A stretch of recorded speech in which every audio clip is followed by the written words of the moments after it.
Hello guys and welcome back to the channel. So in this video I want to talk to you about why I think Palantir is going to blow up after earnings. So I always do these videos before earnings and sometimes I've been right, sometimes I've been terribly wrong, but this time is different. No, it's not different. I don't know, I can't tell the future, but I legitimately think that we are going to blow up after earnings. And I just want to go through what is my preview for the earnings and what I'm expecting and why I think what I think. So if you're ready, please make sure you hit the like and subscribe button and let's go. So this is one of the best earning setups that I have seen for Palantir probably ever, and that is for a few reasons. So the stock has been not moving up or down, it's been going sideways since June last year. That is 8 months of going sideways. And whereas you could argue that the stock was overvalued when it was around the $21 mark, since then the stock price has come down quite a lot, and the company, in a very stark contrast, has been delivering like crazy. So let me see if we can look at the chart together. So here is the chart of Palantir. You can see this is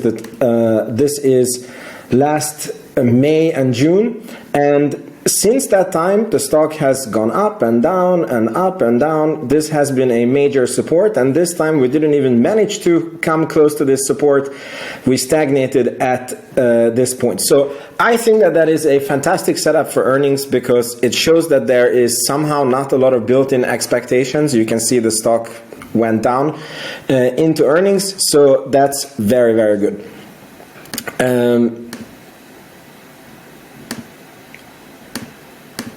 So the next one is that these guys are closing deals left, right, and center, and they're announcing them. And I think that a lot of deals are even not announced because some companies, they don't, you don't have to know that they work with Palantir, maybe because of PR or maybe because of whatever. I want to show you a post by none other than Ted Mabry. This is the successes from AIP, and now I'm doing it out of order. I realized what was the thing I wanted to show you guys. So this is the deals. This is the newsletter of Arnie Trezzi from Palantir Bullets. If you don't know him, you gotta go and subscribe to this his newsletter. It's for free. It's on Substack, palantirbullets.com, and he gave a very, very good summary of the deals that were closed just in Q4. So I'm just going to read a few. So $330 million NHS Federated Data Platform contract, $250 million contract with the Army, $150 million US Army Vantage extension, $61 million National Institute of Health, UniCredit Bank 5-year extension, Horse Racing Integrity and Safety Authority. That's not a niche that I thought Palantir would be in. So there is deals left, right, and center. So that this is, I wish you could just switch back and forth between the slide. And in the meantime, so still in the meantime, management is giving interviews and they look super confident. They talk about how, like, for example, Shyam did a fantastic interview with Tom Nash. If you haven't seen it, you have to go and see it, where he didn't sound like ChatGPT. He looked like he just came from a vacation. And it's quite weird that in a huge company that is, expanding like crazy, the second highest ranked person looks like he came from a vacation and he's very, very confident, and that's a very good sign for me. And on the other side of the ocean, in Davos, Karp was giving an interview where he mentioned that he thinks Palantir is going to be a $60 billion company soon.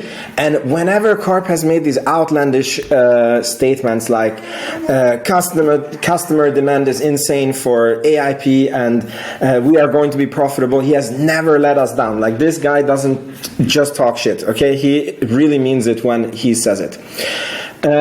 We know that they're doing a ton of AIP boot camps. That was the successes that I showed you from the boot camps. What we really don't know is, so let me show you what we know. So the data that we have this is from Arnie's Daily Palantir Substack. You can also go and sign up there if you want to.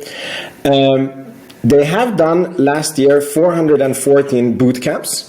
They served 634 organizations. Now, we don't know how many of these are already existing customers. My guess would be that they are putting through the already existing customers to like upsell them on AIP. That is probably 300 customers out of this, and 300 new customers, and we don't know what the closing rate is. We had a bickering about this on Palantir Weekly, and Dom, who was sitting there, he has some contacts to Palantir people, and he said that he has some data that it's around 30%. So if they served 300 new customers and 30% converted into being paid customers, that's 100 new customers for Palantir, which they have never ever done before. That would be a huge number, huge validation. And this was basically, the boot camps have just begun. It's a very, very new thing. They started, the first boot camps were delivered in June, and then in Q4 they were going all in on boot camps. So now we come back here. So what do I think that they're going to report? So I think they will beat slightly on the revenue. It's not going to be exciting. They're going to beat slightly on the EPS. But by the way, them closing the AIP customers, we know that Palantir has a way of expanding into, like, scaling within customers. So most probably these first customers that they're closing is not going to be a very big top line growth for the company, but because of how Palantir is, we know that it's a coming growth in the top line, and the fact that they were able to close so many new customers, it's a very, very good sign for next year. So I just wanted to, temper your expectations that it's not that their guidance is probably going to blow up, but we know that the revenue increase is coming, okay? So I think that the guidance, because of what I said, is going to be modest. I'm putting my guess, I didn't know if I should say 20% or 25%, so I went with the 22% number, but I think that this is going to be a sandbagged number. I think that they're going to go for beating this number. But here's the thing that I think is going to blow up the stock. I think if they report that they have 100 new customers in Q4 alone, that is insane. Palantir, in its history, I think we are at 400 something customers. So that would mean that they increased their total number of customers by 25% in just one quarter, after having spent 20 odd years collecting the first 400 customers. I hope you can see where it goes crazy. Maybe the number is not 100, maybe it's 60, maybe it's 70, but if it's a huge increase, I think the street is going to react very, very favorably.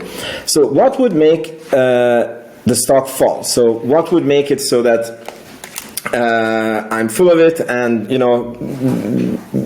this is just a pure wrong prediction? So that would be if they are guiding for less than 20% growth. And again, I think that they could maybe get away with this as long as if the customer number is growing. But if that customer number is not growing, that is going to make the stock really, really crash. And to close out this video, so this was my video. You can leave if you want. If you feel you got value out of this video, there is a Patreon link in the description box below. I want to show you a tweet that really, really made me laugh, and my computer is really slow today. So this is done by Arnie, and he said this is his predictions, what Karp will say on the earnings call. So the world is 10x more dangerous than it seems. Palantir's support of Israel is vital. This we all know. The DoD is spending too little on AI. The US commercial is spreading like wildfire. The EU struggles to embrace AI. I'm reading it fast because there's a couple of very comical ones. AI chat is useless with business output. All the value is orchestrating KLLMs. Regulation is good. Welcome responsible AI. In 1 to 2 years, we will see who swims naked in AI. AIP makes legacy companies compete with tech. AIP is so ahead that competitors don't realize it. Palantir is the most pivotal moment in its history. Mariana, I don't hear you. And he will probably say AI 50 times. So this is very funny comments by Arnie. Make sure you follow him on Twitter. If you don't, he has. I've gotten a lot of the materials for this video from him. And earnings in 2 days, guys. T-minus 2 days. Let me know in the comments what you think is going to happen.